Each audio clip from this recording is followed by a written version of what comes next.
I'm going to talk a little bit about solipsism and this idea I presented before. I've made a playlist of it. I guess my playlists aren't public, but I'm making some playlists, so maybe I'll make them public. And it was a video called, 3 videos, a series called, well, not a series, just one video happened to be too long for one YouTube segment. And it was about it was called Fundamentals, Materialism, and Spirituality. And it was about 3 frames of reference, and the point was all 3 of these frames of reference make a claim on being the most fundamental, you know. And by most fundamental, I mean that, let's say there's 3 ways of thinking about something. Okay, this epistemological way, this materialist way, and a spiritual way. And, you know, your most fundamental frame of reference of those 3 would be the one that, if all 3 of those conflict, which one are you going to go with? Or possibly, you know, which of the others is needed in order, which of them is needed in order to define the others. So to me, I think the epistemology is fundamental because I use it, you know, epistemology is about what you can know, so I use that in terms of, you know, what I can know about materialism. You know, it has to be run through this filter of what I can know in general, and the same with spiritualism. But you can choose, and people do tend to choose, just one system. So in a materialist system, we have a very interesting thing, because now materially we cannot know we're not solipsistic. There's no way to prove that. You got a bunch of images, that's all you have, so you can't really determine or say what's causing these images. Now materialism, we start like this. Epistemologically, we have this series of images.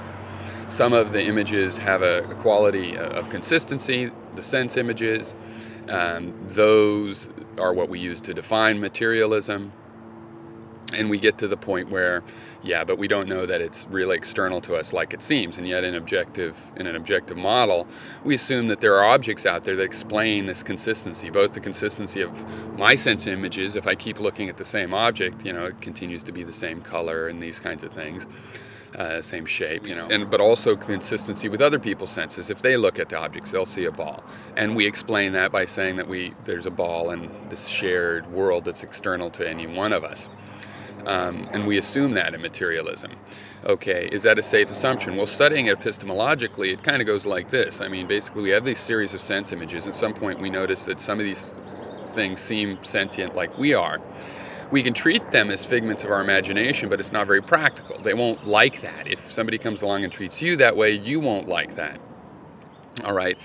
So assuming solipsism is true, but you've granted these, what would then be phantasms of other people, you know, some sort of independence, some sort of benefit of the doubt, and you treat them as if they were independent, as if they did have their own desires and point of view, and they really were alive and not just figments of your imagination.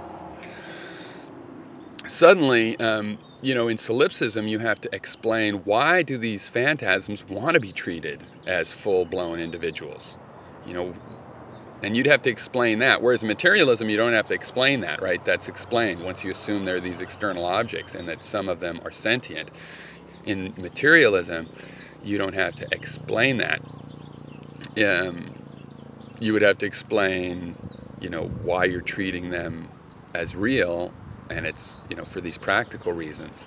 That's easier to explain. So if you assume solipsism, you have some more difficult questions about, well, why do you treat these people? Why do they want? Well, why do these phantasms want to be treated as though they're independent, full-blown individuals?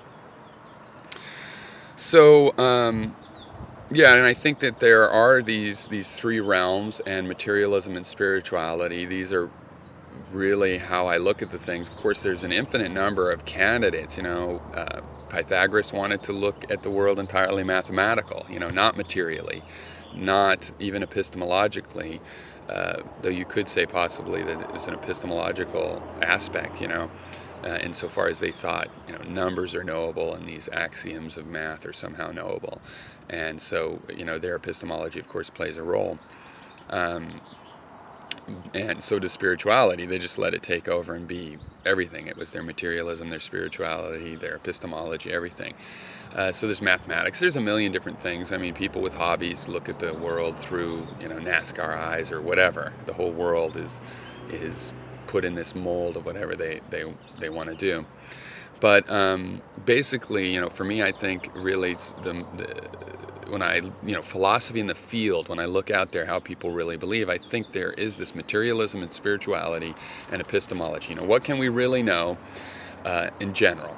Okay, and that's a job of processing perceptions. That's all our mind is doing in that epistemological level. We're getting a stream of imagery and we're processing them. And then there's the materialism of, well, once we get a hold of what we think are the sense data, what does it tell us? And we're going to call the knowledge we get from that knowledge about the material world. And if it turns out solipsism is true, all of that will still be true. You know, the laws of physics will still apply. There'll still be other agents that want to be granted full individuality, you know, just in principle. And it'll just turn out that, you know, there was the reason that these things seem to want to do that, you know, didn't mean they weren't a part of yourself. And then spirituality, I mean, I think this is a thing about how we feel connected to the universe. Our spiritual frame of reference is how we feel connected. It's there to help us from getting petty. It's there to help us take the big view. And I think that the material basis of this is probably that the DNA wants us to take a big view. You know, it wants us to help our brother. It wants us all to survive. And if we're able to survive and help someone else survive, then the DNA is ahead in that case. Whereas we're born as individuals. But I'm going to make another video about that in just a second, I think, or soon anyway. So cheers.